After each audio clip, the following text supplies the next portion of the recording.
जत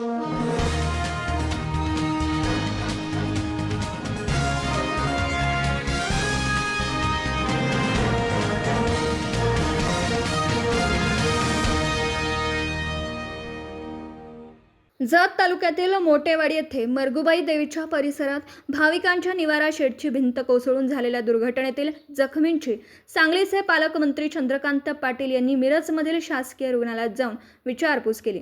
यावेळी जतचे आमदार गोपीचंद पडळकर, जिल्हाधिकारी मैनाक घोष, पोलीस अधीक्षक तुषार दोशी उपस्थित होते।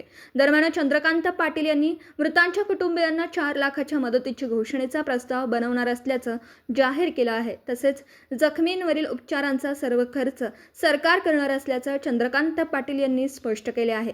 मंदिराच्या परिसरातील निवारा शेडची भिंत कोसळून झालेल्या या अपघातात 6 जण मयत तर जखमी झालेल्या 13 जणांवर वैद्यकीय महाविद्यालय मिरज आणि सिनर्जी हॉस्पिटल तसेच जत, संख आणि विजापूर येथे उपचार सुरू आहेत।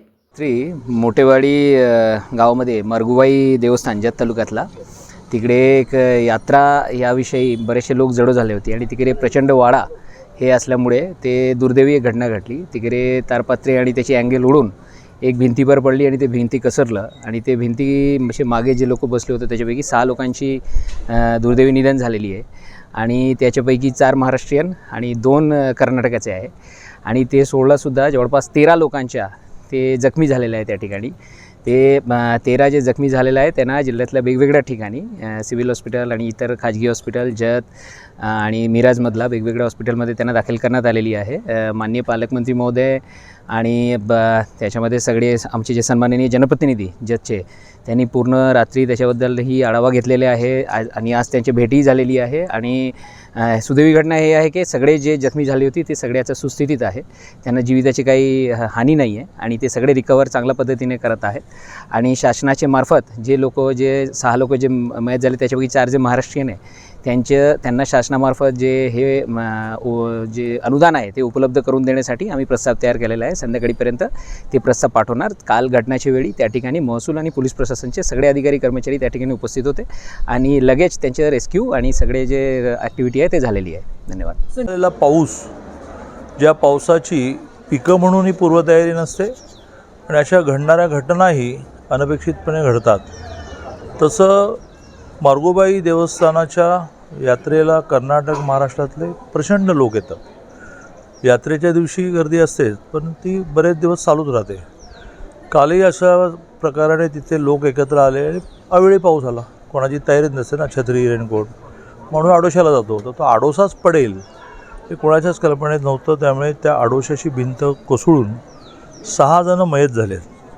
3 जत तालुक्यातले, 3 कर्नाटकाचे। कर्नाटकातून एक खूप मोठा फ्लो त्या यात्रेला येतो। मयतांमध्ये 4 पुरुष आणि 2 महिला, पुरुषांपैकी पुन्हा 2 लहान मुलं आहेत, 14-15 वयोगटातले, 2 वयस्कर आहेत। 13 जण जखमी स्थितीमध्ये वेगवेगळ्या ठिकाणी आहेत।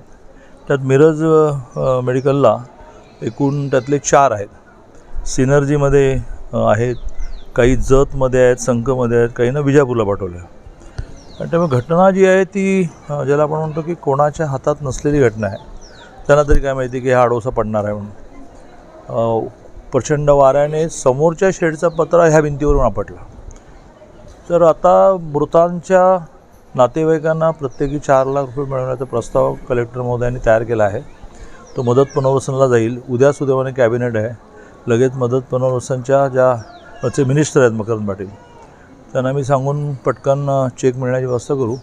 जखमींचा सगळा खर्च आम्ही करू, काही सरकारी योजनेतून होईल, काही प्रायव्हेटली होईल, ते प्रायव्हेटली पण आम्ही करू। सिनर्जी लावल्यानंतर प्रायव्हेटली बिल भरायला लागेल ते आम्ही भरू। आणि त्यामुळे अशा प्रकारच्या दुर्घटनानंतर लगेच मदत मिळणं, काल सगळी महसूल आणि पोलीस यंत्रणा प्रसंगाच्या ठिकाणी होती, भराभर शिफ्टिंग झालं आहे। यात जे करावं लागेल ते शासन करणार। जत तालुक्यामध्ये असंगी तुर्कजवळ मोटेवाडी नावाचे गाव आहे। या गावामध्ये मरगुबाईचं प्रसिद्ध मंदिर आहे। महाराष्ट्र आणि कर्नाटकातील लोक यात्रेच्या दिवशी लाखोच्या संख्येने येतात, परंतु आठवड्यातले 3-4 दिवस या यात्रा सुरूच असतात आणि तशाच पद्धतीची काल दरीबडची गावातील किंवा अन्य परिसरातल्या लोकांच्या यात्रा तिथं होत्या आणि यात्रेच्या दरम्यानच पाऊस यायला सुरुवात झाली। पाऊस आल्यानंतर लोक आडोशाला जाऊन सगळी बसली, परंतु सोसाट्याचा वारा सुटल्यामुळं तिथलं एक शेड उचलून त्या भिंतीवरती पडलं आणि संपूर्ण भिंत जी लोकं त्या आडोशाला बसली होती त्यांच्या अंगावरती पडली आहे. त्यामध्ये अत्यंत दुर्दैवी घटना अशी घडली की 6 लोक जाग्यावरतीच मयत झालेले आहेत. त्यामध्ये 4 लोक महाराष्ट्रातील आहेत. दरीबडचीचा एक मयत आहे आणि पांडुजरी नावाचं गाव आहे, तिथं कोकरे वस्ती आहे. त्या कोकरे वस्तीवरची 3 लोकांचं दुर्दैवी निधन या घटनेमध्ये झालेलं आहे. जवळपास 13 लोक जखमी आहेत. त्यापैकी 4 लोक इथं मिरज मेडिकल कॉलेजच्या हॉस्पिटलला ॲडमिट आहेत. त्यांची विचारपूस आता माननीय पालकमंत्री महोदय, माननीय कलेक्टर सांगली, माननीय SP सांगली यांनी आता केलेली आहे. दुसरे पेशंट सिनर्जीला डॉक्टर आरडी साहेबांच्या हॉस्पिटलला ॲडमिट आहेत. काही लोक जतमध्ये, काही लोक संकला आणि विजापूरची काही लोक असल्यामुळं काही लोक विजापूरला तिकडं दवाखान्यात शिफ्ट केलेले आहेत. तर मिरज मेडिकल कॉलेजचे सगळे पदाधिकारी आहेत, माननीय डीन साहेब, गुरव साहेब आहेत, डॉक्टर रुपेश शिंदे सर आहेत आणि इथला मेडिकल सगळा स्टाफ अत्यंत काळजीपूर्वक उपचार या सगळ्या लोकांच्यावरती करतो आहे. प्रायव्हेटमध्ये जी सगळी लोकं आहेत त्यांची सगळी जबाबदारी माननीय पालकमंत्री महोदयांनी घेतलेली आहे. ज्या लोकांचं दुर्दैवी निधन झालं आहे त्यांना आम्ही भावपूर्ण श्रद्धांजली अर्पित करतो. आता ह्या झालेल्या घटनेला आम्ही काही करू शकत नाही, परंतु सरकारच्या माध्यमातून त्यांना मदत मिळवून देण्याच्या दृष्टिकोनातून आज माननीय कलेक्टर सांगली तात्काळ त्यांना मदत मिळण्याच्या संदर्भातला एक प्रस्ताव आज सरकारकडे पाठवणार आहेत.